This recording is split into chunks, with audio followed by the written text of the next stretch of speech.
Ayan. Hello, good morning. Welcome to Annie Teens. Maggagawa ang ninang nyo ng kinilaw na tangigi kasi may bisita kami mamayang gabi. Yan, so, nilagyan ko na siya ng suka. Suka, ito ba? Focus ka dito sa ginagawa ko sa ripa. Ito ay 2 kilo. So, lagyan natin siya ng asin. Yan. Suka at asin. Yan ang panghugas natin. Kaya nga lulutuin natin siya sa suka. Yan na, nag-iiba na kulay niya. Nagbabagong anyo na siya.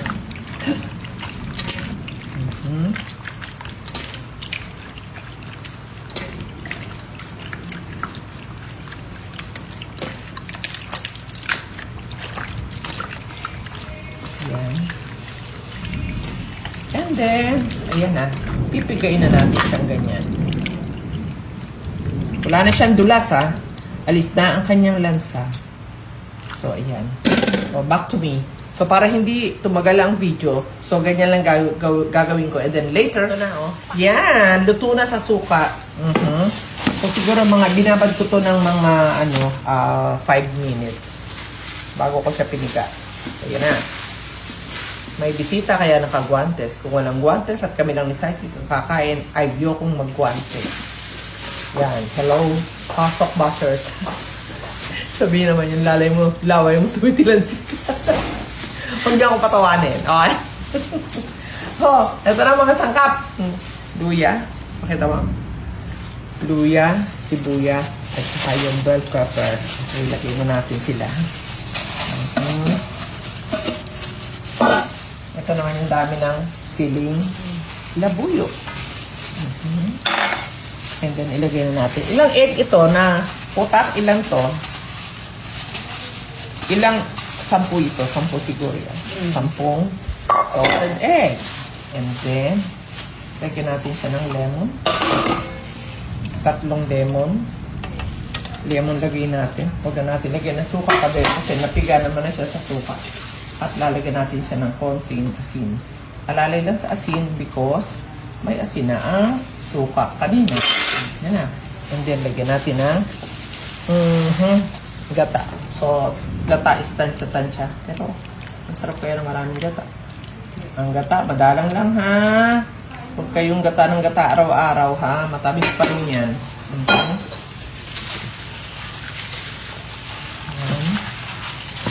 Parang ilalagay ko ng lahat. Ano? Ayan, lagay ng lahat. Okay. Mix na. Namimiss ni Sidekick yung luto ko rin ganito eh.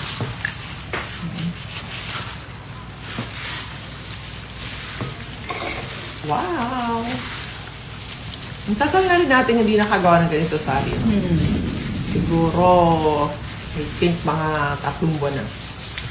Last nagawa ko natin man yung pumunta tayo sa bundok. Mga 3 buwan na. Sarap! Kahit ako, na-miss ko na rin. So, yan ang sinabi ni Said kagabi.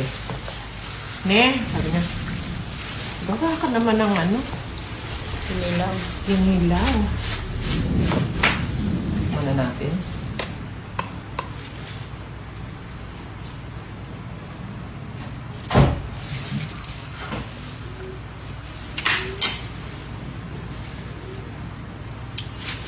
Konting asin. Adakutan na ako ng konti. Yan. Yan na. Parang gusto ko siyang dagdagan ng konting suka. Sarita. Kulang sa asin. Kala ko sasapat na yung 3 lemon.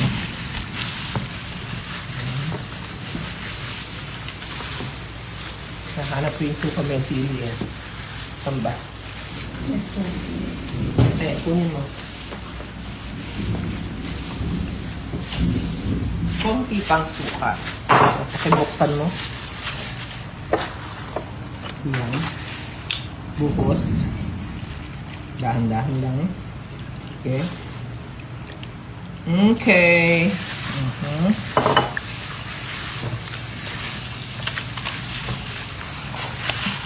Sarap higupin ng toast. Lulaway ko. Sarap nito. I think perfect na to. Ayos na yan. Halong-halo na yan. Ito natin.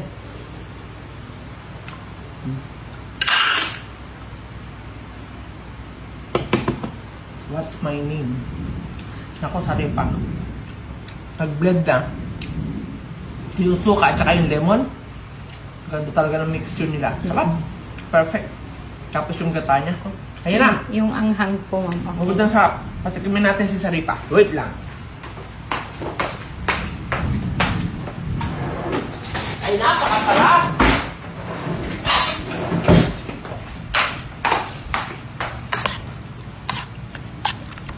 Sarap na. Patikimin natin si Saripa. Saripa, tikim. Pakita natin mukha ni Saripa. May papikit-pikit pa talaga. Sarap. Sarap, ma'am. Oh, what you think? Oh, yan na. Abusin mo yan. Sige, tikim pa more. Sarap. Hindi na tikim. Oo nga, perfect. Lamon. Sarap. No?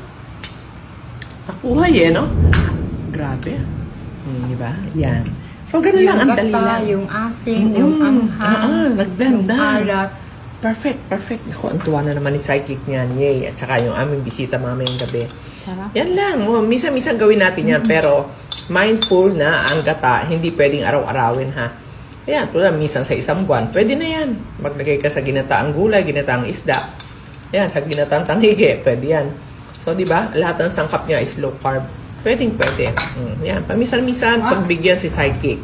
So, this is it. Thank you. God bless. Bye.